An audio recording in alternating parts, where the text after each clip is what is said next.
سلسلہ ہے رضی اللہ تعالیٰ عنہ، وہ اللہ کے پیارے جنہوں نے اللہ کے رسول صلی اللہ علیہ وآلہ وسلم کے ساتھ اپنی زندگی کے قیمتی دن گزارے اور مقام صحابیت پایا۔ اس سلسلے میں ہم ان کا ذکر خیر کریں گے۔ پچھلے دنوں میں مکہ پاک میں تھا تو ہمارے وہاں کے ایک بہت پیارے دوست ہیں، وہ میرے ساتھ تھے، تو ذکر ہوا دور صحابہ کا، تو وہ کہنے لگے کہ مسعود بھائی کاش ہم بھی اس زمانے میں ہوتے تو کیا بات تھی،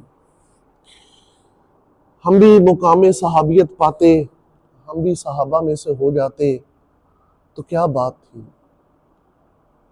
لیکن میرا ہو سکتا ہے آپ اس سے متفق نہ ہو، لیکن میری ذاتی رائے جو ہے وہ اس سے مختلف ہے۔ اللہ پاک کا کروڑ احسان ہے کہ اس نے ہمیں جس زمانے میں بھی پیدا کیا اس کا یہ کرم ہے۔ اگر ہم صحابہ کرام کی زندگیوں پر ایک نظر ڈالیں تو یقین مانیں قربان ہونے کو دل کرتا ہے کہ انہوں نے وہ جو صحابہ ٹھہرے رضی اللہ تعالیٰ عنہ ٹھہرے تو انہوں نے اس کا حق ادا کر دیا۔ سبحان اللہ۔ اگر ہم جیسے لوگ جو آج کل جس زمانے میں ہم رہ رہے ہیں ہم اپنے کردار پر غور کریں تو کیا ہم اگر اس زمانے میں ہوتے تو ہم کس صف میں ہوتے، یہ ہم خود اپنے اندر غور کریں تو ہمیں پتہ چلے گا کہ ہم کس صف میں کھڑے ہوتے۔ اگر ہم کرب و بلا میں ہوتے، میدان کربلا میں ہوتے تو ہم 22,000 کے ساتھ ہوتے یا 72 کے ساتھ ہوتے، یہ ہم خود فیصلہ کر سکتے ہیں۔ آج ہمارا یہ پہلا سلسلہ ہے تو آج ہم ذکر کرتے ہیں ایک بڑا ہی پیارا واقعہ سیدنا ابوبکر صدیق رضی اللہ تعالیٰ عنہ کا۔ غزوہ تبوک کا موقع ہے اور صحابہ کرام علیہم رضوان اللہ کی راہ میں جو مال دیتے تھے نا، آج کل کی صورتحال نہیں تھی۔ آج کل تو غریبوں کو دھکے کھانے پڑتے ہیں، کئی دفعہ واٹس ایپ پہ میسج کیے جاتے ہیں کہ بھائی صاحب وہ ہر سال آپ راشن دیتے ہیں بیواؤں کے لیے، لیکن آگے سے ناٹ رسپونڈنگ، پھر ہم بھی چھوڑ دیتے ہیں کہ یار ٹھیک ہے بھائی آپ کے مقدر میں نہیں ہے۔ حالانکہ ایک حدیث پاک میں فرمایا گیا کہ اللہ پاک نے غریبوں کا حق رکھا ہے امیروں کے مال میں، امیروں کے مال میں غریبوں کا حق، حصہ نہیں، حق رکھا گیا ہے۔ لیکن آج کل کے مسلمان ہم بہرحال وہ صحابہ کرام علیہم رضوان وہ تو اللہ کی راہ میں سبحان اللہ، سیدنا عمر فاروق رضی اللہ تعالیٰ عنہ یہ نیکیوں میں ایک دوسرے سے بڑھتے تھے، کوشش کرتے تھے کہ ہم زیادہ مال دیں۔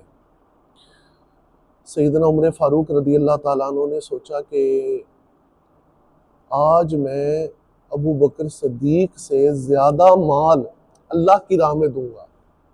ہم تو یہ سوچتے ہیں کہ زیادہ فیکٹریاں، وہ فلاں نے 2 فیکٹریاں لگا لی ہیں تو میں تو 3 فیکٹریاں لگاؤں گا، یار اس نے وہ کاروبار شروع کیا ہے تو یہ جو فلاں برانڈ آ رہا ہے نا اس کی اب فرینچائز میں نے لینی ہے۔ لیکن قربان جائیں کہ سیدنا عمر فاروق رضی اللہ تعالیٰ عنہ یہ سوچ رہے کہ زیادہ مال دینا ہے میں نے آج اللہ کی راہ میں۔ کیا کیا کہ اپنے گھر کا آدھا مال سارا سامان اکٹھا کیا، آدھا مال اللہ کی راہ میں دینے کے لیے پیش کیا۔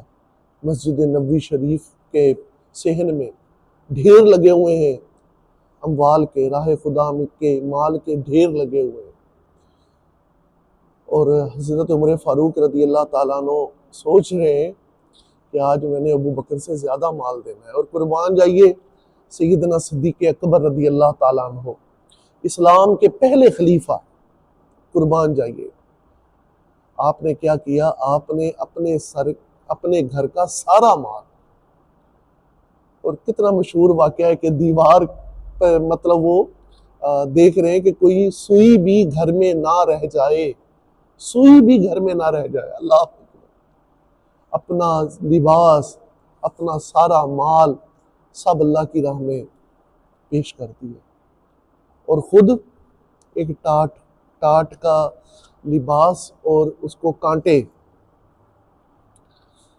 لگا کر اس کے بٹن بنائے، اور وہ ٹاٹ کا لباس پہن کر باقی سارا مال سرکار صلی اللہ علیہ وسلم کی بارگاہ میں پیش کر دیا۔ جب یہ مال پیش کیا تو سرکار صلی اللہ علیہ وآلہ وسلم مسکرائے، خوش ہو گئے، اور اللہ کے رسول صلی اللہ علیہ وآلہ وسلم نے فرمایا کہ ابھی جبرائیل میرے پاس آئے، تو وہ جبرائیل نے ٹاٹ کا لباس پہنا ہوا ہے اور کانٹے بٹن کے طور پر لگائے ہوئے ہیں۔ تو میں نے جبرائیل سے پوچھا، ہے جبرائیل یہ کیا؟ تو حضرت جبرائیل علیہ السلام نے عرض کی، یا رسول اللہ، آج سارے فرشتوں نے یہی لباس پہنا ہوا ہے، سب فرشتوں نے یہی لباس پہنا ہوا ہے، اور اللہ تعالیٰ فرماتا ہے کہ آپ ابو بکر سے پوچھیں کہ کیا وہ اپنے رب پر راضی ہے؟ سبحان اللہ۔ ہم دعائیں کرتے ہیں کہ یا اللہ تو ہم سے راضی ہو جا، اور اللہ تعالیٰ سلام بھیج رہا ہے اور فرما رہا ہے کہ اے محبوب، اپنے یار غار سے پوچھئے اسلام کا جو پہلا خلیفہ بنے سیدنا ابو بکر صدیق رضی اللہ تعالیٰ عنہ، تو اللہ تعالیٰ فرما رہا ہے ابو بکر سے پوچھئے کہ کیا وہ اپنے رب پر راضی ہے؟ تو یہ ہے رضی اللہ تعالیٰ عنہ۔ اللہ تبارک و تعالیٰ ہمیں ان کے نقش قدم پر چلنا تو بہت دور کی بات ہے، اللہ تعالیٰ ان کی نقل کرنے کی ہی توفیق دے دے ہمیں۔ اللہ پاک ہمیں کچھ نہ کچھ اپنا مال، کم از کم اپنی زکوٰۃ ہی نکالے۔ یقین مانیے کہ ایک تعداد ہے ہماری جو ہم صحیح زکوٰۃ عشر نہیں نکالتے، غریبوں کا مال ہم نے دبایا ہوا ہے۔ تو للہ ان رضی اللہ تعالیٰ عنہ کے دور میں تو بہت دور کی بات ہے، آج کے دور میں رہ کر کم از کم ہم اللہ پاک ہمیں ان کے صدقے ہماری بخشش کر دے، اللہ پاک ہمیں ان کے نقش قدم کی طرف چلنے کی توفیق عطا فرمائے۔ یہ ہے دشوار، یہ دعا بھی اللہ پاک قبول فرما لے تو اللہ پاک کا بہت بڑا احسان کرم کہ ہم ان رضی اللہ تعالیٰ عنہ کہ کچھ نہ کچھ، آپ سمجھ رہے ہیں میرے تاثرات، الفاظ نہیں ہے میرے پاس کہ وہ جو اللہ کے پیارے تھے انہوں نے اپنے رب کو کیسے راضی کیا۔ اللہ پاک ان کے صدقے ہماری بخشش فرمائے۔